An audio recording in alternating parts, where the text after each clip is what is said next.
Eu estou chegando do Supremo Tribunal Federal, onde estive até há pouco com a senadora Fátima Bezerra, a senadora do Piauí, me ajude, Regina Souza, o senador Randolph Rodrigues, representantes da CNBB, o doutor Marcelo Laveneri, da UAB, entre outras personalidades. Lá estivemos para entregar uma moção de apoio, de regozijo ao presidente Ricardo Lewandowski, que nos recebeu com muita cortesia, como é do seu hábito, pela decisão do Supremo Tribunal Federal de acabar com as doações de empresas privadas para campanhas eleitorais, que veio ao encontro da decisão aqui do Senado Federal, no último dia 2 de setembro, quando, por 36 a 31, também tomamos atitude idêntica de não mais receber, não mais permitir a recepção de recursos de entidades privadas para campanhas eleitorais, seja para candidatos, seja para partidos. E ouvimos do presidente Lewandowski a afirmação de que está aqui já chegando a senadora Fátima Bezerra, que esteve conosco, e ouvimos do presidente Ricardo Lewandowski, do Supremo, a afirmação de que não haverá mais barreiras nem modulações na decisão tomada na semana passada.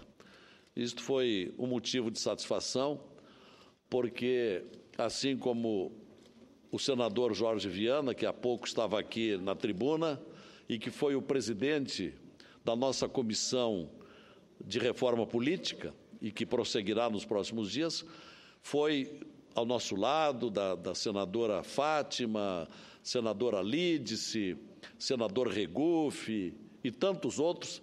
Batalhamos muito na comissão de reforma política para que se acabasse com este vício nefasto, conforme tem mostrado eleições anteriores. Sim, senadora Fátima.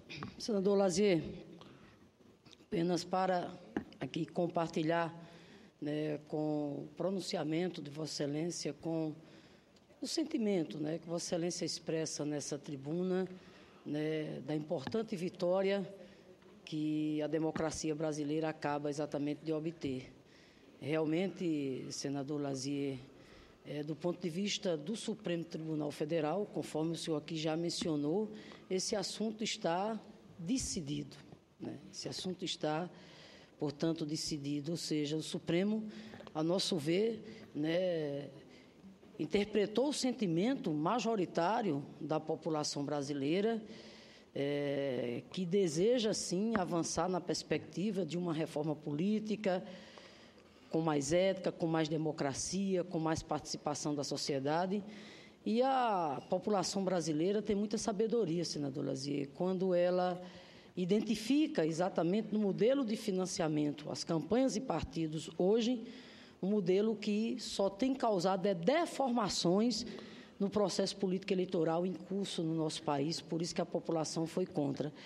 Quero dizer a Vossa Excelência que nós vamos agora às 17 horas e contaremos com a presença do senhor, porque, dando prosseguimento à nossa luta, vamos às 17 horas agora ao Palácio do Planalto entregar o manifesto da coalizão, subscrito por 37 senadores, e vamos agora às 17 horas entregar esse manifesto à presidenta da República.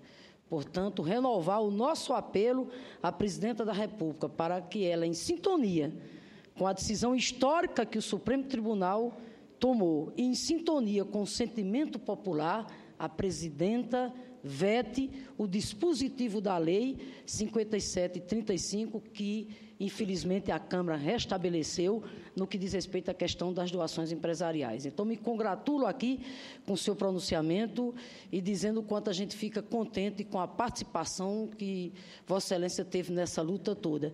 E pedir permissão, senador Lazier, para solicitar ao presidente em exercício aqui do Senado que seja exatamente aqui, que a gente leve para ficar escrito nos anais do Senado da República do Brasil o manifesto da coalizão e subscrito por nós. Obrigada, senador. Perfeito.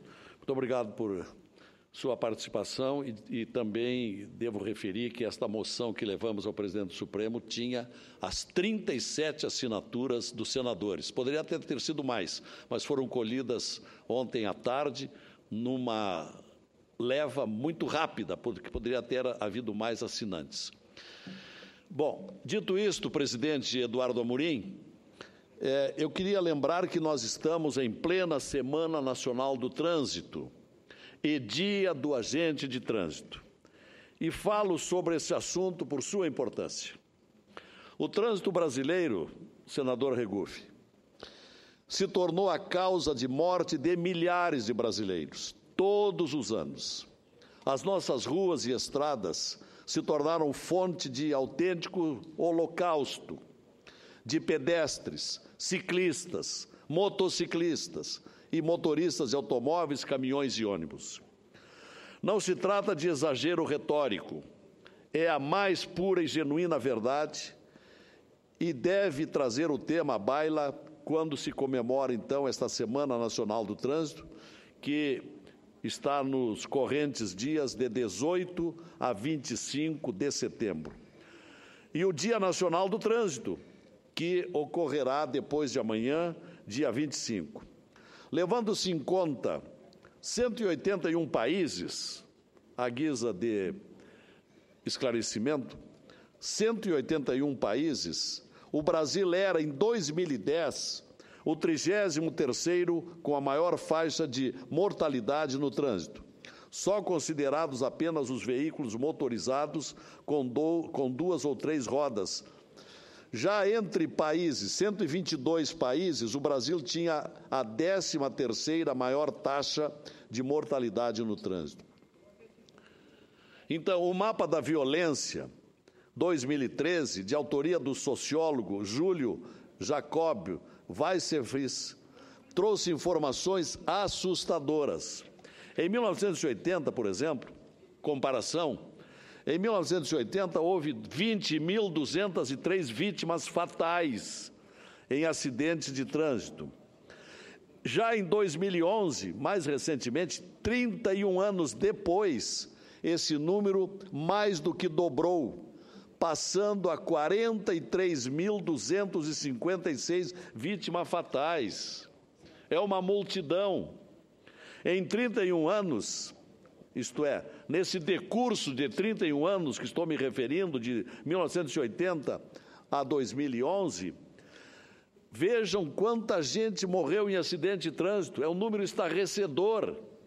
980.838 pessoas, praticamente 1 milhão de pessoas morrendo no trânsito em 31 anos. Em termos relativos, passou de 17 por 100 mil habitantes em 1980 para 22,5 por 100 mil habitantes em 2011. Lembrando, é claro, que em 1997, tivemos a promulgação do Código Nacional de Trânsito. Agora, um outro fator superveniente e que é alarmante, e é onde eu quero me deter um pouquinho mais, senhor presidente.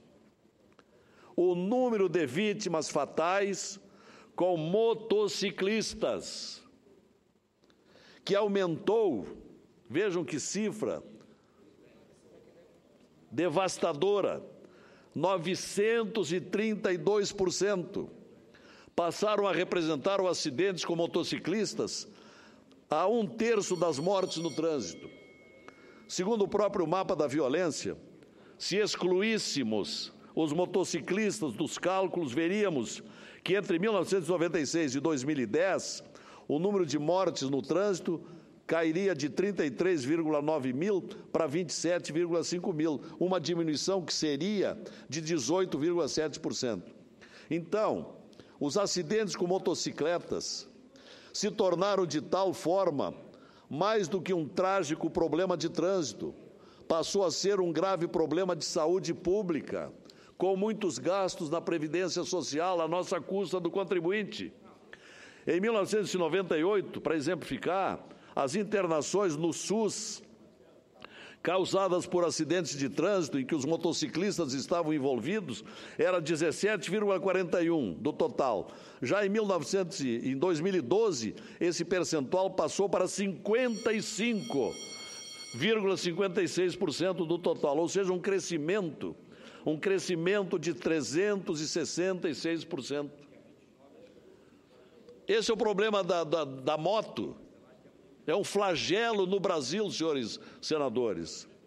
Para falar a verdade, em todas as outras categorias, pedestre, ciclista, automóvel, carga, ônibus, diminuiu o número de internações do SUS, mas aumentou consideravelmente o número de motociclistas. E aí a motocicleta se transformou devastadora máquina de matar. Esta é a realidade que nós vivemos. Hoje, conduzir uma motocicleta se transformou em atividade de enorme risco.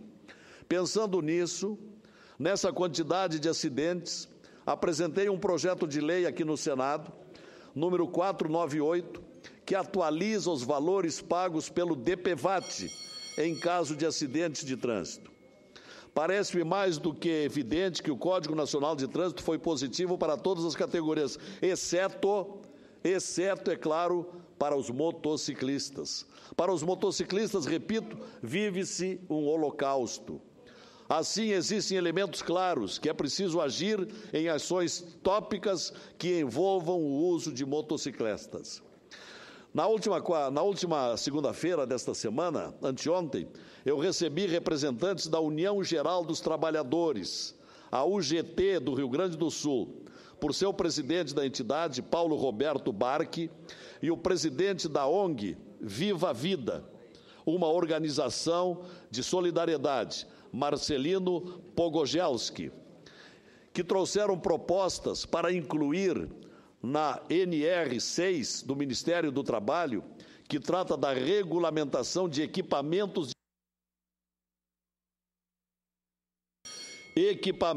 de proteção individual. Isso vai ser muito importante. Equipamentos para motociclistas, a fim de que se reduza o número de mortes, de acidentes com sequelas.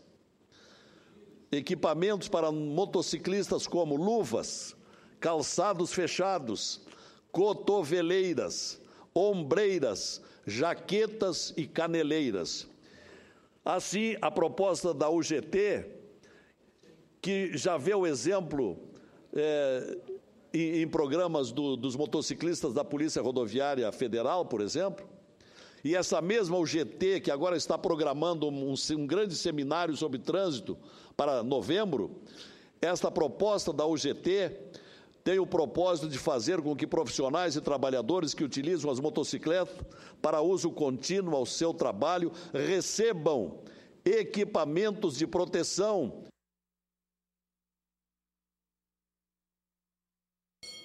que deverão reduzir fatalidades ou diminuir os impactos em casos de acidentes. A medida me parece das mais meritórias e vou enviá-las ao ministro do Trabalho, a quem pretendo fazer uma visita pessoal, para que possa ser analisada pela equipe técnica da pasta essa proposta que é de incluir na NR6 a necessidade do uso desses inúmeros equipamentos de proteção, cotoveleiras, ombreiras, jaquetas, caneleiras. Alguém haverá de dizer, isso aumenta o custo. Fizemos uma avaliação, anda em torno de R$300 o custo desse equipamento, mas haverá de salvar muitas vidas, que, em última análise, é o que é o mais importante. Será um passo, mas não creio que seja suficiente, e precisa mais. Conduzir uma motocicleta é hoje atividade perigosíssima. Milhares morrem todos os anos, e eu diria todos os dias. Outros milhares ficam mutilados ou são obrigados a viver com sequelas físicas pelo resto da vida. Evidentemente, está claro que ações fiscalizadoras do poder público devem dar ênfase especial às motocicletas. É preciso verificar se os condutores estão habilitados, se possuem as condições necessárias para se utilizar desse tipo de veículo. Também mais exames de alcoolemia para os condutores de motocicletas. Enfim, é preciso agir na frente também legislativa. Na Câmara dos Deputados, senhor presidente, já existe um projeto de lei de autoria do deputado Fernando Ferro, do PT de Pernambuco, que trata da obrigatoriedade dos equipamentos de segurança, como luvas, jaquetas, cotoveleiras, joelheiras, para todos os condutores de motos. Parece-me um avanço importante e merecedor de apoio. E um projeto, e já estou concluindo, senhor presidente, projeto que merece maior celeridade na sua tramitação, exatamente pela urgência. Creio que, passados 18 anos do Código Nacional de Trânsito, é preciso aprimorá-lo no que tange ao uso de motocicletas. E esse também é o nosso desafio.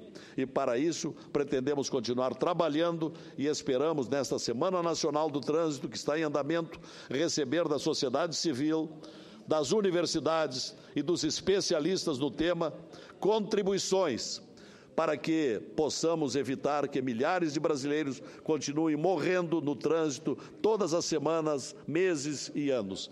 Era o que tinha a dizer, senhor presidente Dario Berger, agradecendo a oportunidade e a tolerância pelo tempo.